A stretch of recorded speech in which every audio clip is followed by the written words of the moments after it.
everybody. My name is Olivia, and I'm 18 years old. Tell me, have you ever dreamed about one day meeting your twin brother you had not known about? Or a twin sister? Do you think things like that don't happen in real life? Don't jump to conclusions so quickly. My story, although it seems incredible, proves that miracles do happen. Subscribe to the channel because I know what will really surprise you. I live with my adoptive parents. They took me in 10 years ago. Before that, I'd lived my whole life in an orphanage, and so I don't remember my real mom and dad at all. They must have abandoned me when I was very young. It happens, and I hold no grudge against them. My new parents became my real family. This story began the day I suddenly got a stomachache. The pain was so bad that my mother called an ambulance. They took me to the hospital, examined me, told me that I needed a surgery immediately. It wasn't anything too bad, just an appendicitis. The operation was not complicated, but it couldn't wait. I went under anesthesia, and everything grew dark. I came to in a ward after the operation had been completed. I felt a little sick and moaned. Suddenly, I felt someone take my hand. It felt really great that someone was there for me. I decided to see who it was and turned my head to look. A girl was lying on the bed next to mine. But what was it? I couldn't believe it. We had the same eyes, the same hair, the same smile. That girl was a copy of me. She was looking at me, surprised and smiling. She probably couldn't believe it either. I wanted to ask her why she looked so much like me, but I couldn't. But I didn't need an answer. I knew who she was. My twin sister, Isabel. I hadn't seen her in 10 years. We had lived at the same orphanage together. We'd always looked exactly alike. She had been my closest friend, and we'd shared all our joys and sorrows. We had always been there for each other, but after I'd been adopted, my sister had been left alone in the orphanage. We had been separated. I hadn't seen her since, but I'd often thought of her, and I'd always known we would meet again someday. But our reunion was short-lived. That very day, I was moved to another ward. I asked them to let me stay with Isabel, but they told me that we had different diagnoses, so I had to be transferred to another ward.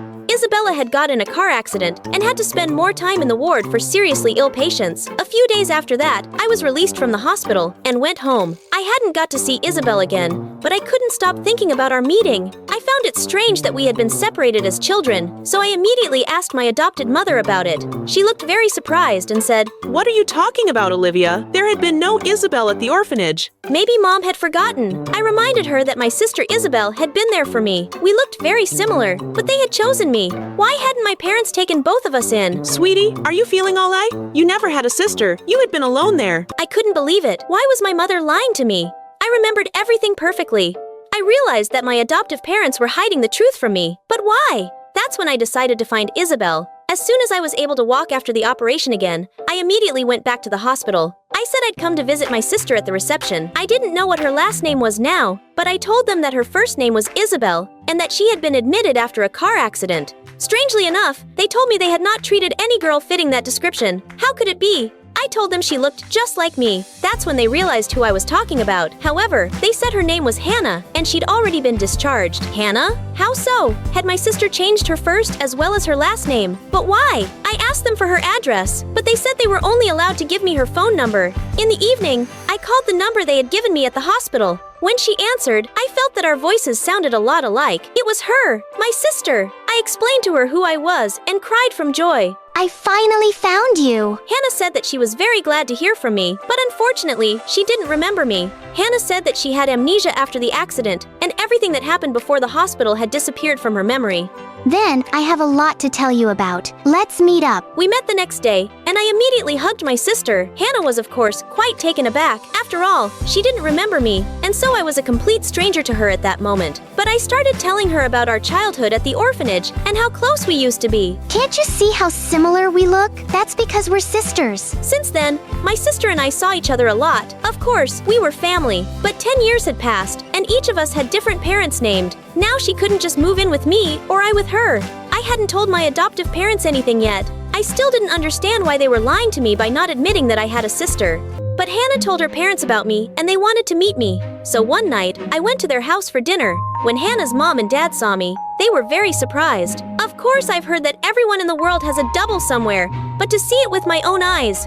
Unbelievable. I was not surprising since we were twin sisters. But Hannah's parents laughed all of a sudden and said, "You was wrong." Hannah didn't have a sister and never had. Moreover, they claimed that they were my sister's biological parents and had never adopted her. It was simply impossible. That's when I realized that Hannah's parents were hiding something as well. They were lying to the both of us. But what was going on? Why were they keeping the truth from us? And then I realized how to get to the bottom of it all.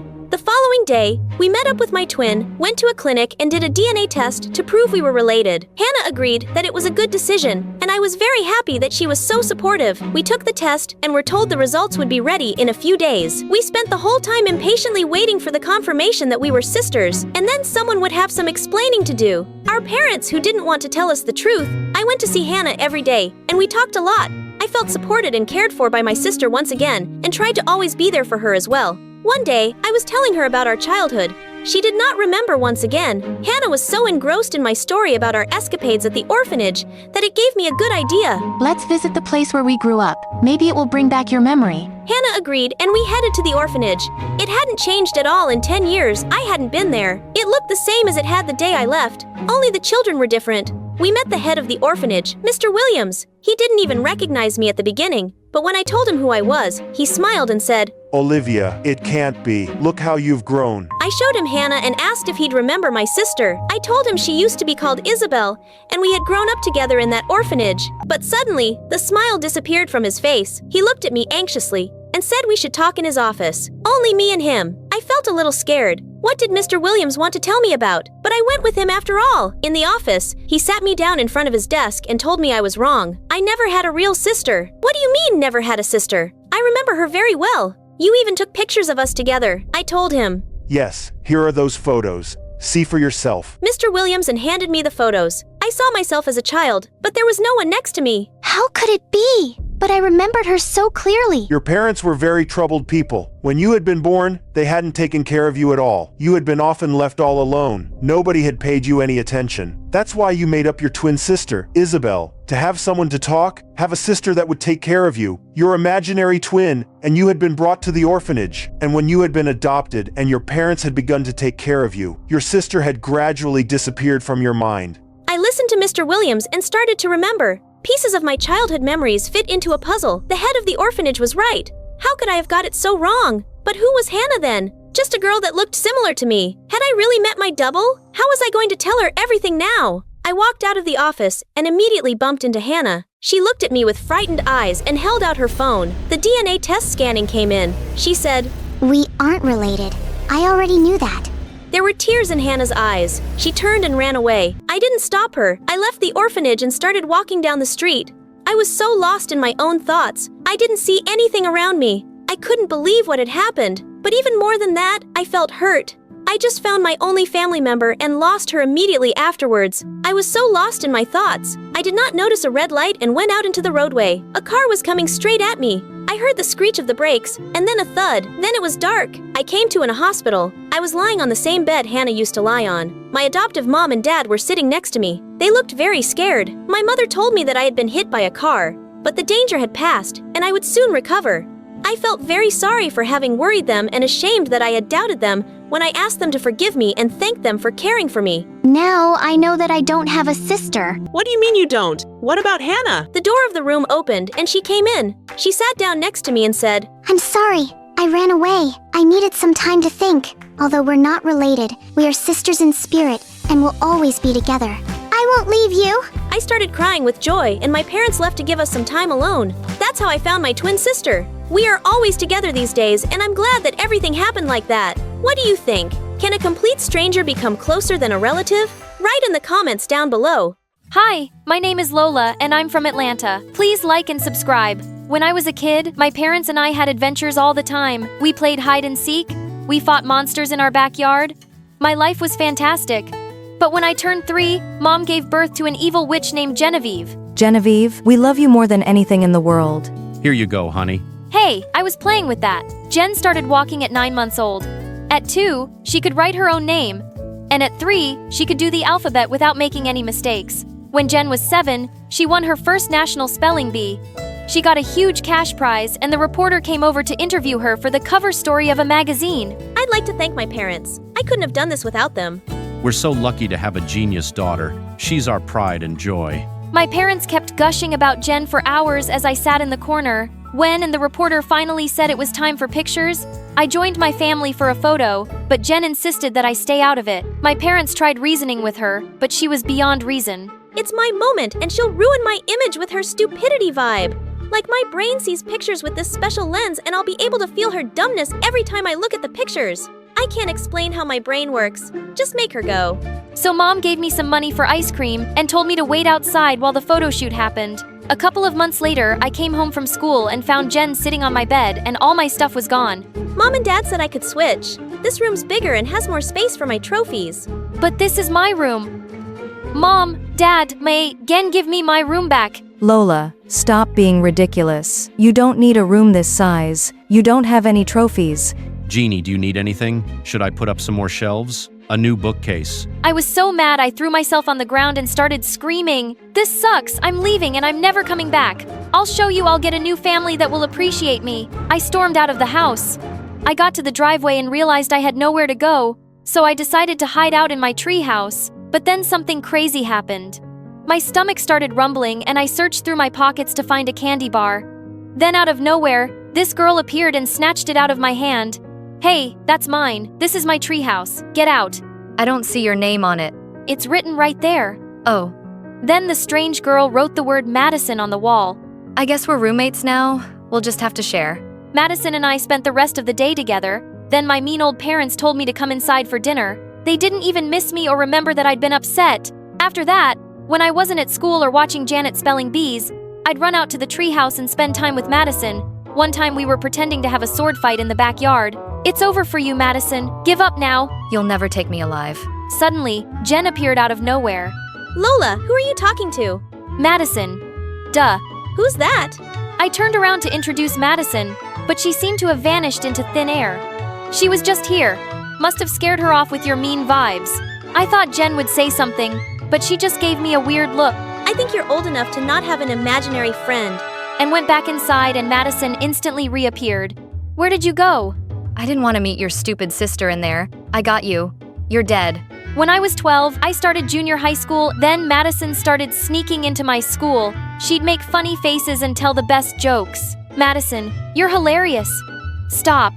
Please. I'm going to pee my pants. Who's Madison? Is she talking to the wall? Madison told me cool stories and she was such a gossip. She knew everything about everyone and she always had my back whenever a bully tried to mess with me. Having her around made me stronger and braver. Hey, ugly, get out of my way. Who are you calling ugly? You look like a rat and your breath smells like poo. Once I was cast in a school play and I had to do this huge monologue. My parents didn't even bother to come because Jen had a spelling competition the same day. I was so nervous I could barely speak, but then Madison showed up to cheer me on. I shook off my nerves and gave the best performance ever. I told my parents all about it, but they didn't care. Then one day things took a turn for my 15th birthday.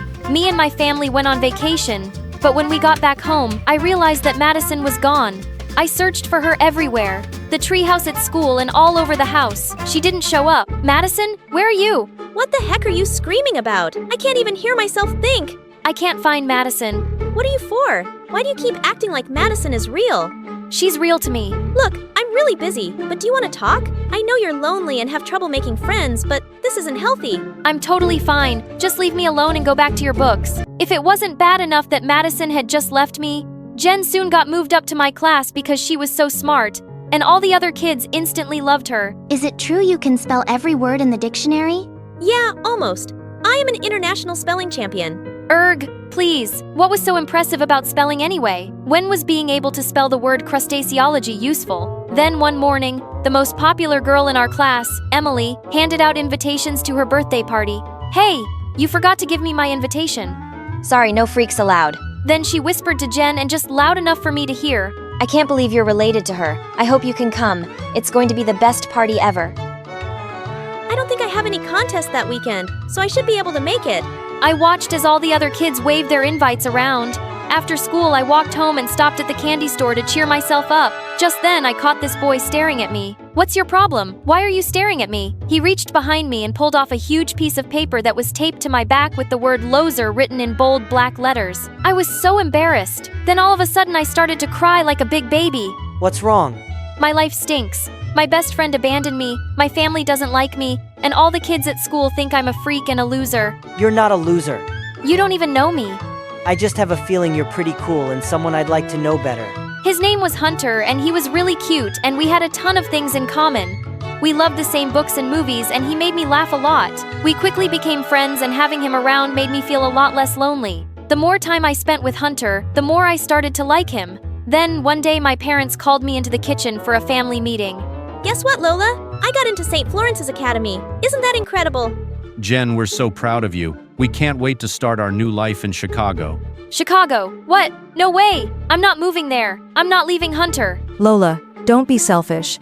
You'll find plenty of new friends in Chicago. I don't need to make new friends. I already have a friend here. I'm not moving. I stormed off to my room. 10 minutes later, Jen showed up at my door. Can we talk? Why have you found more ways to ruin my life? That's not fair.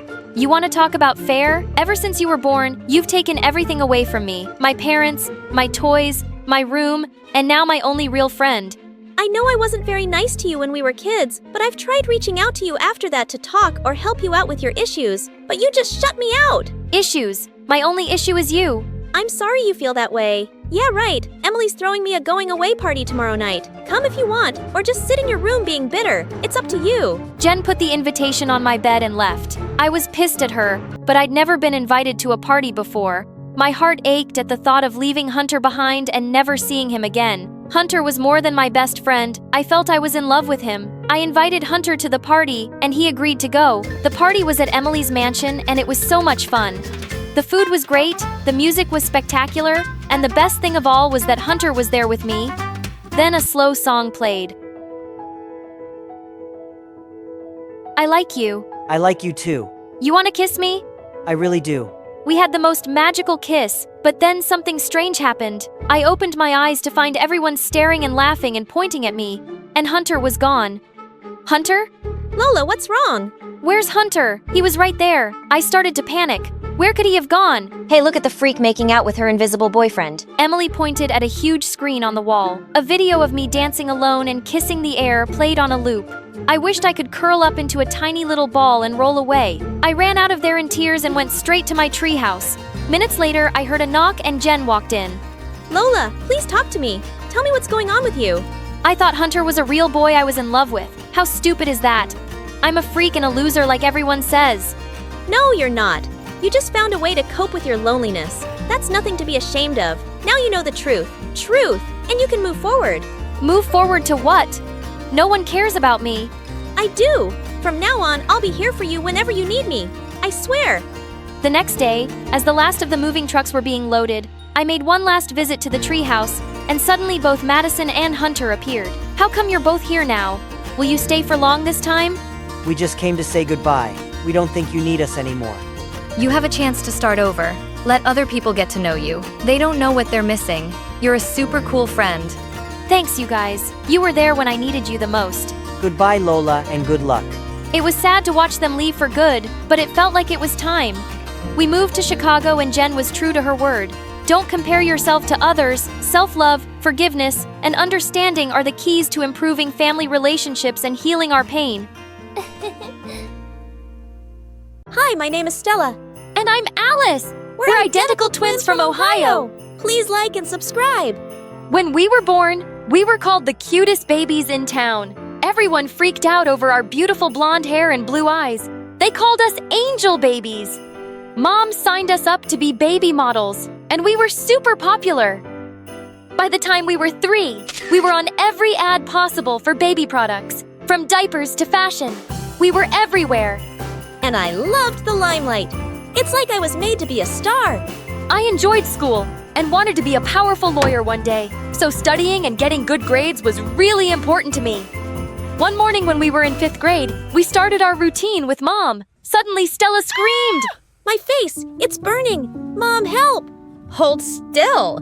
I think you have an allergic reaction. Mom quickly wiped Stella's face as I watched in horror. By the time her face was clean, something horrible had happened. The reaction had covered Stella's face in angry red marks. Oh my God! What is this? I'm disgusting! No, Stella! It's gonna be fine! We'll get you fixed up in no time, I promise. Later, at the hospital, the doctors gave us some bad news. Stella's face was scarred from the reaction, and there was no cure. When Mom heard this, she nearly fainted, and Stella was mad at me. You lied, Alice! You promised! I'll be fine, but I'm a monster! From that day on, my life changed forever. Mom made me wear a pound of makeup to cover my scars. I wasn't allowed to be seen without it. The whole thing broke my heart, and I didn't understand why this had happened to me. In 8th grade, we met Julia and Emma. They had just moved to town and were also identical twins. They were pure evil. What's worse is everyone compared us. Look at the new girls! They're so cute! I love how they always match. They're giving Stella and Alice a run for their money. Emma and Julia were our complete opposites and had red hair and green eyes. I couldn't stand them. Our rivalry began when they started working at our modeling agency. They were stealing our jobs. I can't believe those witches are getting more work than us. We have to crush them like the bugs they are. It's not a competition. Stella, why are you being so crazy? Of course it's a competition and we're losing. And either you're with me or you're against me. Choose. Of course, I'd always put Stella first, but sometimes she took things too far. One morning in the cafeteria, the witch twins walked up to us and smirked. Oh, if it isn't the shy one and the ugly one. Why so sad? Oh, suddenly I'm not hungry anymore. Don't you have something better to do? Like shop for the same clothes? Nice one! At least we own our twinness. You guys are so boring! And it's so plain! Oh no, I'm tripping. I'm so sorry. It was an accident. Stella left giggling, and I was shocked. I jumped up with some tissues for Julia, but she pushed me away. I'm just trying to help. I have a spare shirt if you want. Don't touch me, witch! Just wait till this weekend's modeling competition. That grand prize is ours. We're going to end. You've been warned. That whole talking together thing is so creepy. We'll definitely be there, so bring it on. I didn't agree with Stella's methods, but those girls got on my last nerve. They'd been nothing but rude since they showed up. The next day, Mom surprised us with a dozen designer dresses for the competition. OMG, Mom, we're gonna look so good. Can we afford this? They're so expensive. Don't worry, honey. We'll return them after. You'll just have to be extra careful not to ruin them, okay? I don't know about this. Come on, don't be a wet blanket. We need to win this. We'll show those wannabes who really owns this twin business. Later that night, Stella came to me. Alice, I have a plan to beat them once and for all. What do you mean, Stella? Just a harmless prank, of course. But enough to take them out of the competition. You're talking about cheating? We can't do that. Besides, I don't want to win like that. Is this really so important to you? That you cheat and win? Yes, it is. You have no idea how hard my life is. Always hiding what I really look like and afraid someone will find out. But still, modeling is the only thing I'm good at and passionate about. So, yeah, I'm willing to do what it takes. No one is perfect, Stella. Everyone is insecure about something. All models use makeup and whatnot to look better. And your condition? It's not as bad as you think. It's in your head. Easy for you to say. Are you with me or not? I am, but we will win this the right way. Every night after rehearsal, I snuck away to study. I was interested in a huge internship in Washington at a law firm, except I hadn't told Mom or Stella yet. I was scared they'd be angry with me. On the day of the competition, we aced the first rounds. Our dresses were the talk of the circuit, and people loved our routine. But when we went on earlier for round 2, Stella grew pale. We can't go on yet. It's not our turn. You look perfect, honey. Don't worry. Our routine went well at first, but just then, a bucket dropped from the ceiling and we were covered in sour yogurt. What is that? OMG! Ooh! The prank I'd set up for the twins backfired on us. If anyone finds out, I was dead. I had to think quickly. So when we went back to our dressing room, I knew what I had to do. It was them! I know they did this. We have to tell the judges. You mean the twins? They sabotaged us? Just then, the twins walked into our dressing room, smiling. That was quite a show! Looks like other people hate you. Just as much as us. How delicious! Don't try and shift the blame. I know you were behind this. Suddenly, Stella attacked Emma, and then Julia jumped in too. Get off me, psycho! We had nothing to do with this. Yeah, let go! You've gone mad! As I pulled Stella away, Julia pulled at her dress, and it ripped. Just then, Mom rushed in, and when she saw the dresses, she screamed. I told Mom it was the twins, but they refused to admit it. So the agency launched an investigation, but I was shocked to see Stella rigging up the buckets of yogurt. We were disqualified instantly, and the twins won. You did this? I can't believe it! At least I'm trying. You're the bad team player here. Do I have to do everything myself? Listen to yourself. All you care about is winning, and it's just hurting us. You've ruined everything. Those expensive dresses and our reputation. I won't be part of this madness, Stella. As if you could do it without me anyway. You need me and you know it. Not anymore. I'm done. I never wanted this. After that, we were basically broke. Stella had to take every single job she could get to make more money. And I began waiting tables at the local coffee shop. A week before our 16th birthday, Mom came to us with some big news. I may have just solved all of our money problems. Girls, pack your bags. We're moving to Japan. What? A huge modeling agency loved our look and wanted us to move there to represent their brand.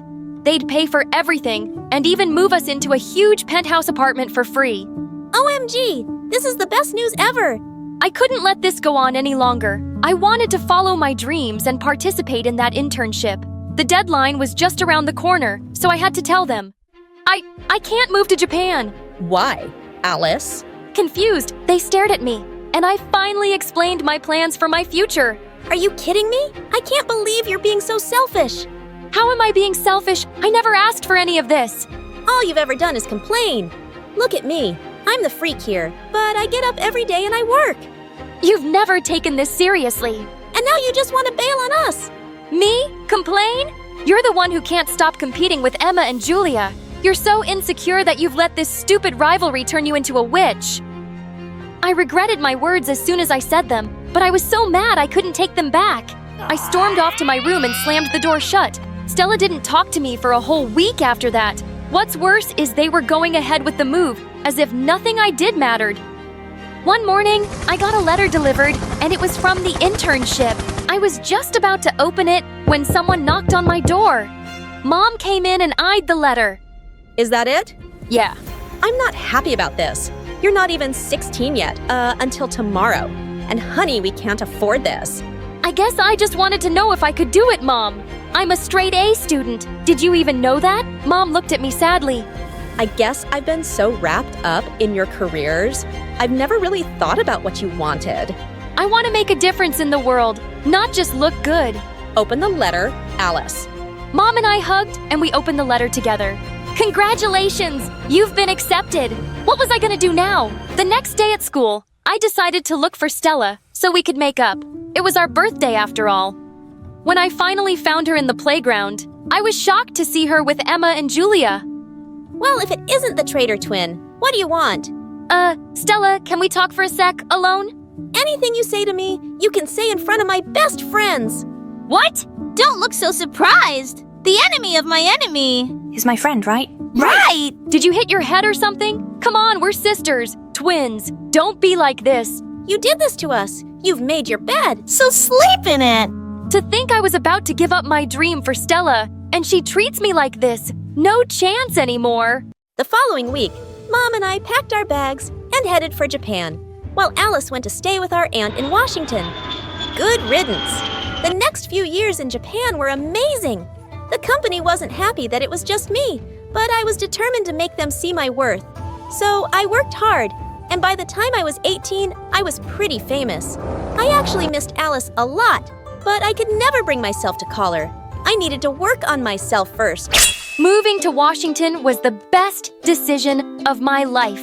I was my own person for the first time in my life. I loved living in my aunt's house, and the internship was amazing. They even offered me a summer job with them after I finished. I worked as an assistant for 3 years until I graduated college. Soon after, my boss offered me a full-time job with my very first case. A huge client was suing a skincare brand, and when I saw the name, I was shocked. It was the same company that caused my sister's scars. It turned out they were using sketchy chemicals, and hundreds of people were hurt. I made it my mission to take them down. And when we finally won the case, I called Stella. I told her everything, and I was surprised that she seemed happy to hear from me. We decided to meet at a cafe, and when I saw Stella, my heart nearly exploded. I'd forgotten how much I'd missed her. That's such an insane story. Thank you so much for doing this. The company will pay damages to every client that got hurt. I made sure of it. Alice, I have to apologize. I know we were just kids, but I was so insecure and selfish. Can you forgive me? Of course I can. I'm sorry too, but in a way, I'm glad it happened. I needed to find myself outside of us, you know? I do. Really.